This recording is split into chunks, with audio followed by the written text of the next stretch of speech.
Good morning. We have to talk about greed. We're going to talk about chasing after things for your selfish ends, not thinking about others. In this passage in Genesis chapter 13, we're going to see Abraham and Lot, or Abram and Lot, have a discussion amongst themselves of who's going to get the nice, lush, green pastures and who is going to get the deserts, the unwatered pastures. And we're going to see that each of these men are going to make a different choice here. One's going to make a choice for what's good for him, the other is going to make a choice to trust God. A lot to cover today, and I'm excited that you're here with us in this Bible study. If you're already up to Genesis chapter 13, you're 12 days into our journey through Genesis, and it's been exciting so far. And let us know down in the comments down below if you're enjoying this study so far. All right, let's open with a word of prayer, and then we will dive into this passage. Lord God, we pray that you would put your heart within us, a heart that loves others as much as ourselves. Lord, we're so prone to looking out for ourselves over other people. We're so prone to looking out for our own family over other families. Lord, help us to really see the world with your eyes, with compassion, with mercy, and an abundance of grace. Lord, help us not to desire the worldly things, but to seek for the heavenly things. Lord, we pray all these things in Jesus' powerful name. Amen. So here we are in Genesis chapter 13, and we're going to see that Abram and Lot are going to separate.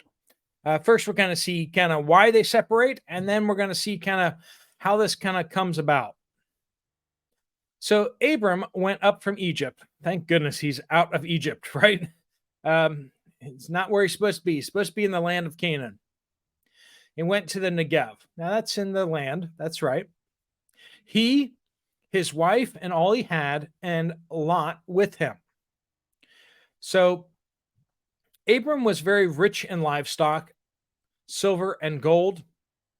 He went by stages from the Negev to Bethel, to the place where between Bethel and Ai, where his tent had formerly been, to the site where he had built the altar. And Abram called on the name of the Lord there. So we see he returns back to where he was spiritually as well as physically. And that's an important thing for us. I mean, have you built your altars? I'm not talking about a pile of rocks. I'm talking about spiritual remembrances where you remember what the Lord has done in your life. Things that you can go back to, whether it's journals that you can go back through, or whether it's just mental pictures that you've curated over time, so that you can go back to those times and those places mentally and reconnect with the Lord. If you haven't been with the Lord for a while, perhaps you need to think back to when were you close to him again and start doing those things again. Start back up where you were so that you can move forward with the Lord together. So Abram goes back to a literal altar that he had built, and we see that there he again calls on the name of the Lord. And we see this kind of notation kind of give us an idea that he's once again walking with the Lord. He's once again believing in the promises of God. He has escaped the consequences that he should have gotten down in Egypt. And so he is thankful and grateful that the Lord has spared him and has brought him back into the land that he has promised. Now, Lot, who was traveling with Abram, also had flocks, herds, and tents. Now, he doesn't say that he sold his wife to the Egyptians, but Abram got a whole bunch of stuff from Egypt, but they've also kind of been acquiring things and flocks and herds as they've been going. They've been under the blessing of God. It says, but the land was unable to support them as long as they stayed together. So they had for they had so many possessions that they could not stay together. So they had so many goats and sheep and camels and whatever that they could not stay together. And there was quarreling between the herdsmen of Abram's livestock and the herdsmen of Lot's livestock.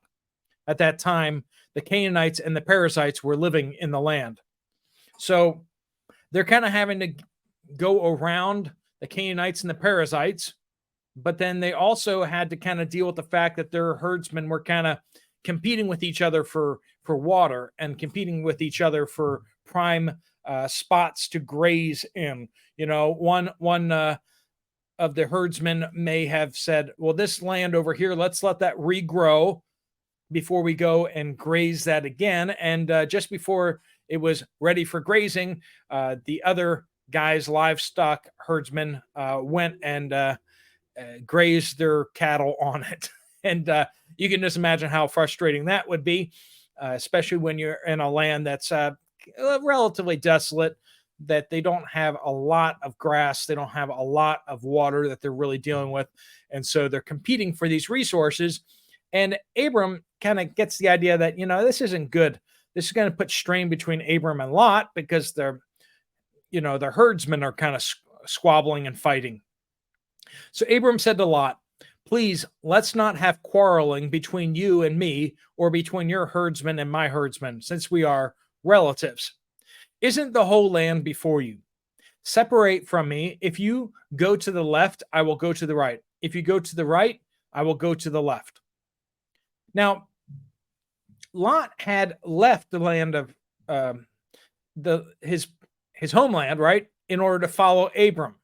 He recognized the promise of God upon Abram, and now we see him kind of separating himself from the blessing of Abram.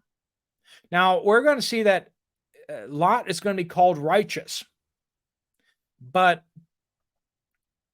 he separates himself from Abram.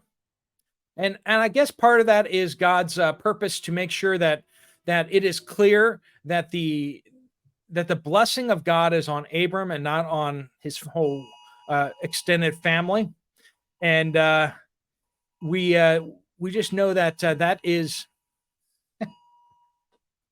doing this at 2:20 with the emergency alerts going through.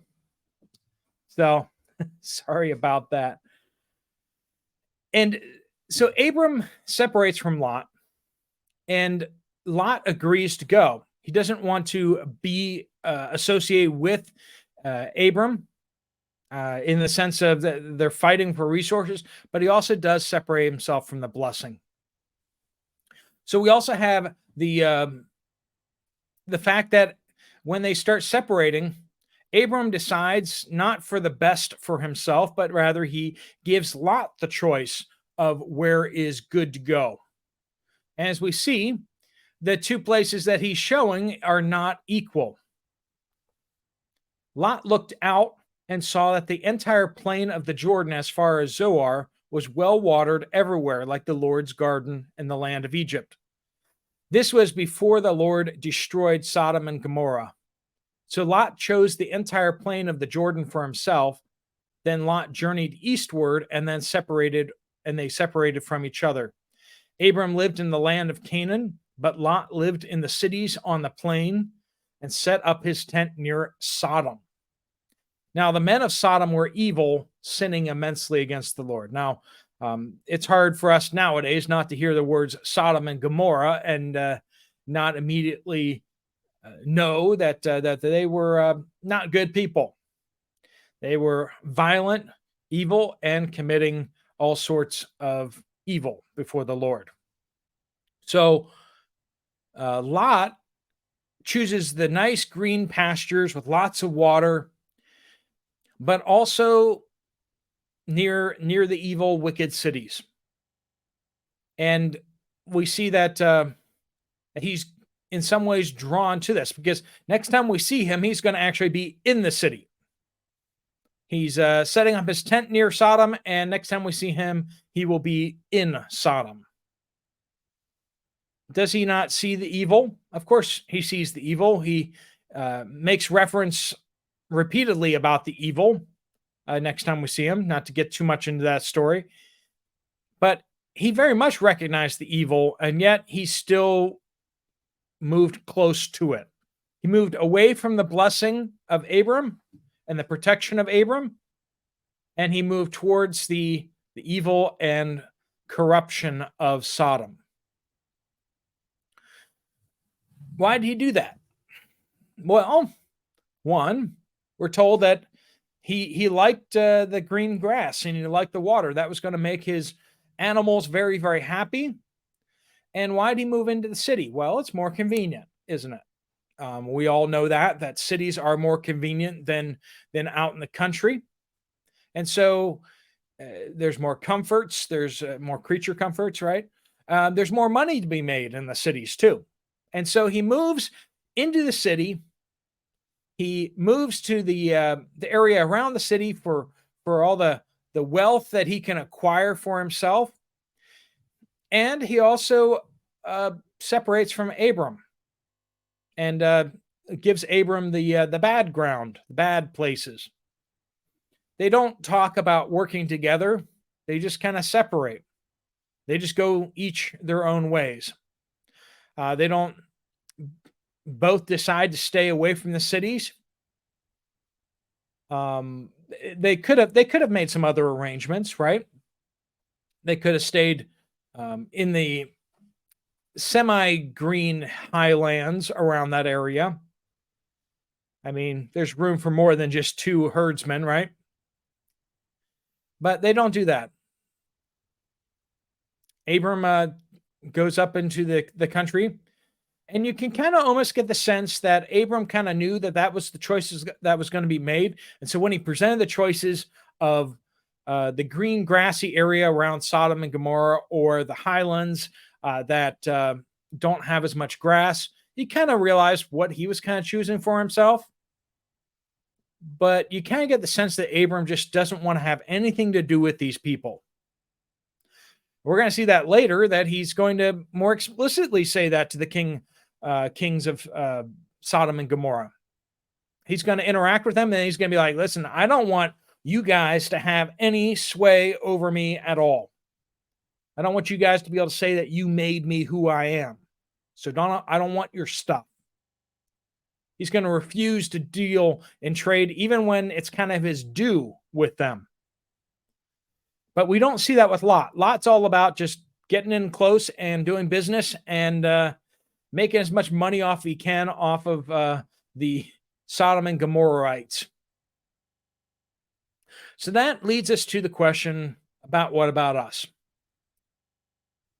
Do we behave more like Abram, where we choose the less lucrative, the dumb business options potentially? Perhaps you've taken a job somewhere less where you're not making quite as much money as you could because you want to be in a certain place for your family. Or maybe you're choosing the opposite of that, possibly, where it would be better for you and your family to be somewhere else, but yet this is the business opportunity for you. And I'm not saying that's necessarily wrong, but just let's look into our hearts. Why are we making the choices that we're making? Are we willing to make compromises where we shouldn't be making compromises at?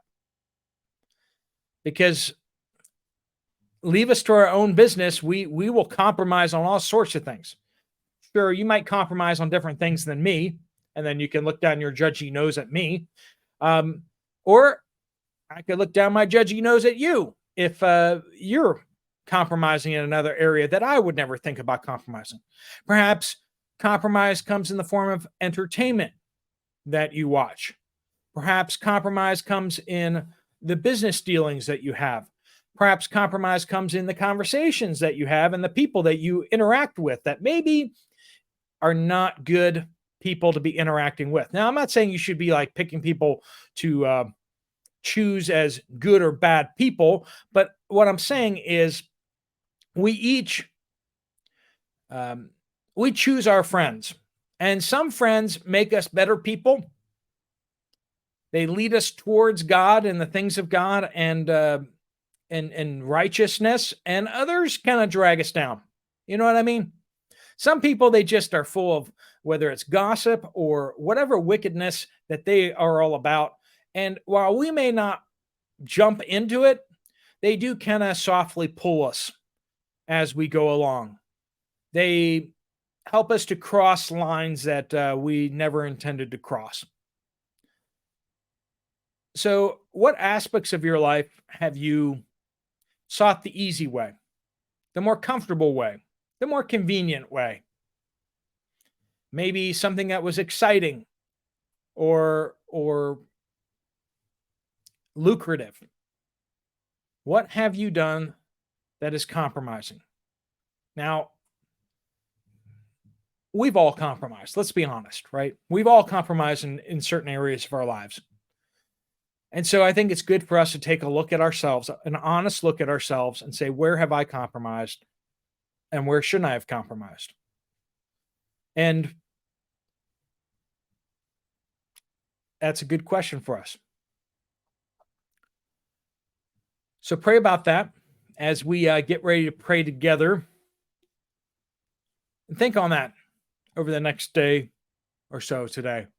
What areas of your life have you chosen to compromise that you shouldn't have? Well, let me pray a prayer of blessing over you and us as we go. Lord God, I pray that you bless each and every one of us watching this video. Lord, I pray that you would help us to see the ways in which we compromise, that we have been like Lot. We've chosen what's good for us without thinking about the consequences. And we do that. We do that so often. Lord, help us to be like Abram, be willing to take the hit in order to be righteous, to stay righteous, to not be surrounded by people who want to tear down our faith. And Lord, you know that we are to be in the world, to be a light, but we are not to be of the world. Lord, help us to walk in that way, to be lights shining in the darkness, not those who disappear into the darkness and become one with the darkness. Lord, bless us as we go. Help us to see those things and to make good choices. Lord, we pray these things in Jesus' powerful name. Amen. All right. Well, hope you all have a happy Thursday. And I think we all survived the emergency alerts from yesterday.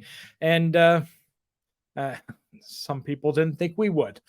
There's a couple Bible studies right here on playlists and such. If you haven't already chosen some for your weekend while we have some gaps, or if you're watching this later on and you want to catch up on some other Bible studies, we have some on the screen. Thanks so much for joining with us. God bless you all.